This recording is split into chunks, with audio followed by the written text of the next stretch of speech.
Hello everyone, I am Diksha. Today I am going to discuss question answers of chapter number 2 Lost Spring. Question number 1.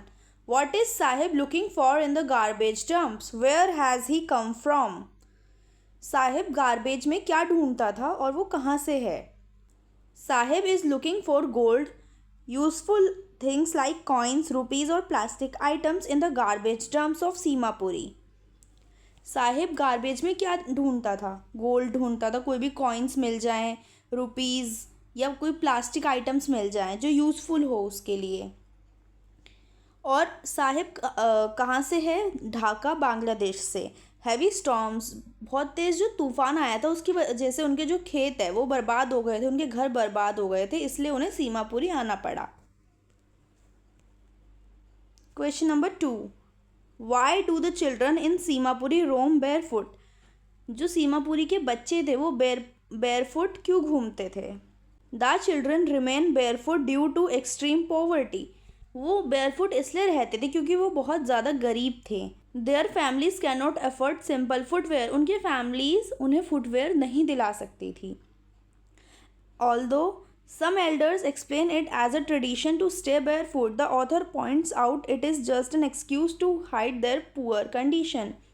और जो बड़े लोग हैं उन्होंने बच्चों को बोला कि ये एक हमारे यहाँ का ट्रेडिशन है बेयरफुट रहना, लेकिन ऑथर क्या कहते हैं कि ये एक एक्सक्यूज़ है अपनी गरीबी को छुपाने के लिए। Question number 3. What does sahibs full name mean? Why is it ironic? Sahib का जो पूरा नाम था वो क्या था और ये सिचुएशन जो है वो आयरनिक क्यों है? साहिब का पूरा नाम क्या था? साहिब आलम, जिसका मतलब होता है लॉर्ड ऑफ द यूनिवर्स, पूरे ब्रह्मांड का मालिक।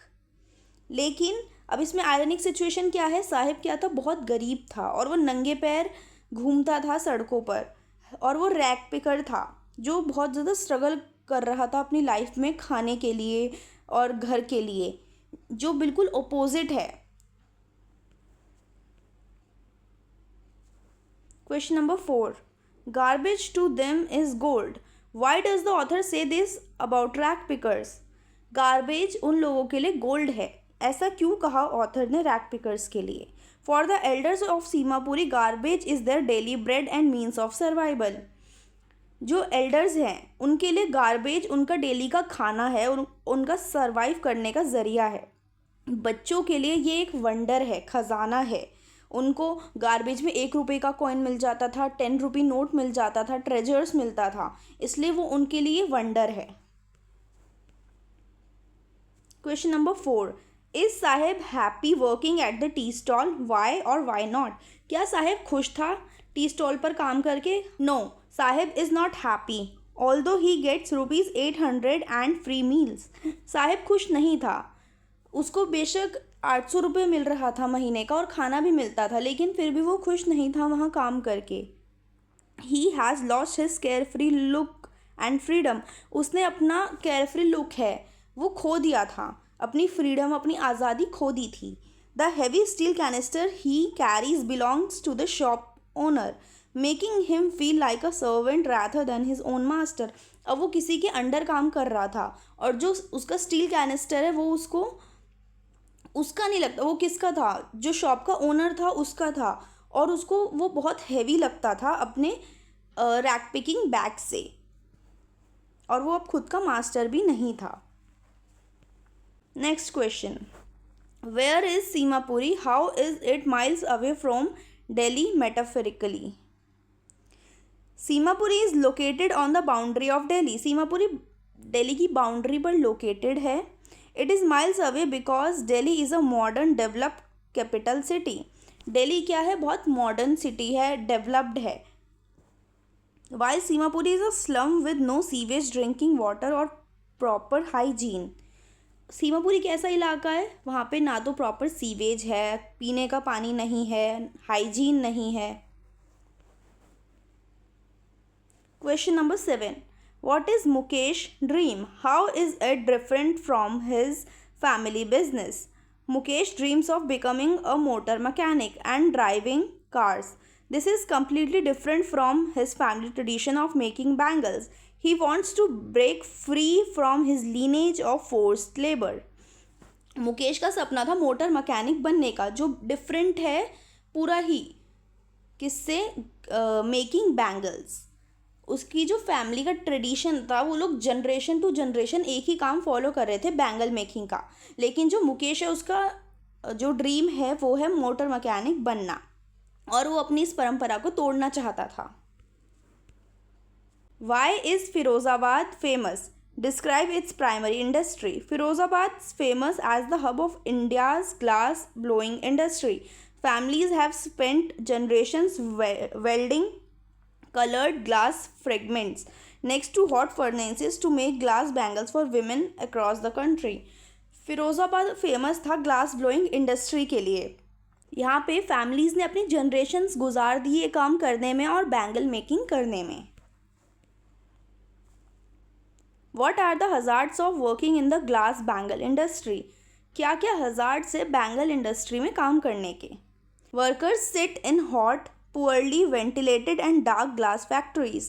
जो workers है वो बहुत hot conditions में, poor ventilation में और dark room में काम करते थे. Toxic fumes and glass polishing dust damage their lungs. और जो टॉक्सिक फ्यूम्स है और जो ग्लास पॉलिशिंग डस्ट है, उससे उनके लंग्स डैमेज हो जाते हैं।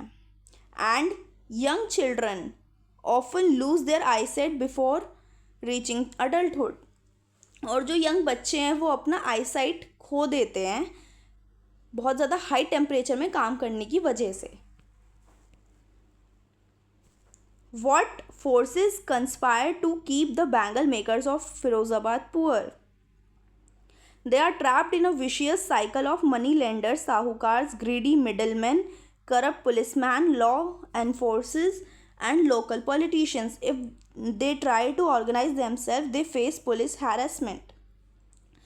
जो वहाँ के लोग हैं उन पर जो पुलिसमैन, पॉलिटिशियंस और जितने भी जो बड़े बड़े लोग हैं, साहूकार हैं, वो उन्हें उनकी सिचुएशन पर ही रहने देना चाहते थे। वो नहीं चाहते थे कि वो अपनी कंडीशन से बाहर निकलें, और अगर वो थोड़ा सा भी ट्राई करते थे तो पुलिस का हैरेसमेंट उन्हें झेलना पड़ता था।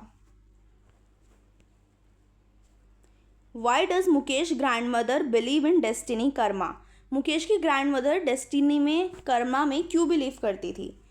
Mukesh grand mother believes that their caste of bangle makers is a God given lineage that can not be changed.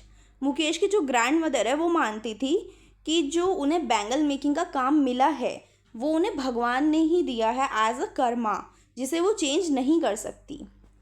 Having watched her own husband lose their eyesight to glass dust, she feels their struggle is written in destiny. उन्होंने अपने husband को देखा था अपनी eyesight खोते हुए due to glass dust, लेकिन उनका ये मानना था कि ये हमारी डेस्टिनी में लिखा ही है, हमारी किस्मत में लिखा है ये। What is the symbolic meaning of the title Lost Spring? Lost Spring जो टाइटल है उसका मीनिंग क्या है?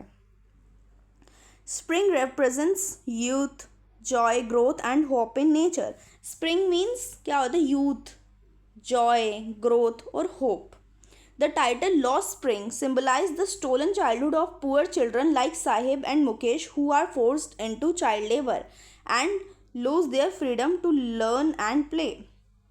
इसमें लॉस्ट स्प्रिंग में दो बच्चों के बारे में बताया गया है जो बहुत ज़्यादा गरीब होते हैं, साहिब और मुकेश, जिन्होंने अपना बचपन खो दिया, चाइल्ड लेबर करते हैं वो, और उन्होंने अपनी आज़ादी खो दी कुछ पढ़ाई करने की या खेलने की। How are Saheb and Mukesh different from each other? Saheb और मुकेश डिफरेंट कैसे हैं एक दूसरे से? Saheb accept his harsh fate, surrenders his independence and takes up a job at a tea stall.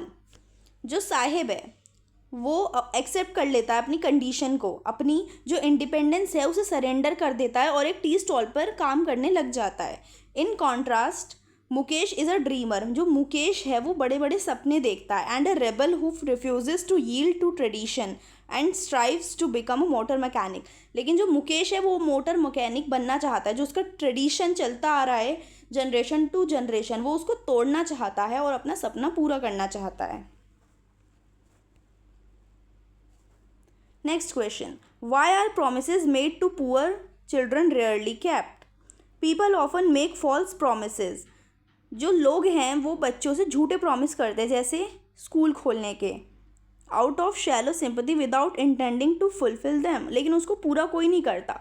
The author feels embarrassed, जो ऑथर है बहुत ज़्यादा एम्बेरेस्ड फील करती है when Saheb ask if her school is ready, जब साहिब उससे पूछता है कि क्या उसका स्कूल बनकर तैयार है।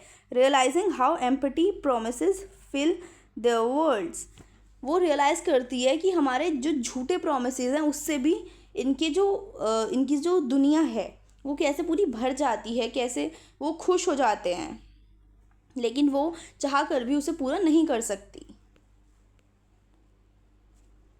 How can Mukesh realise his dream of becoming a motor mechanic? Mukesh can achieve his dream through determination and will power.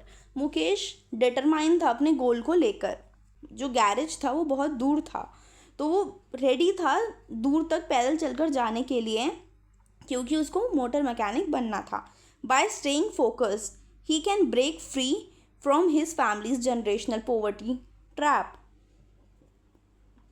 Focused रहने की वजह से वो जो जनरेशन टू जनरेशन उनका ये ट्रैप चला आ रहा है, वो इसे ब्रेक कर सकता था।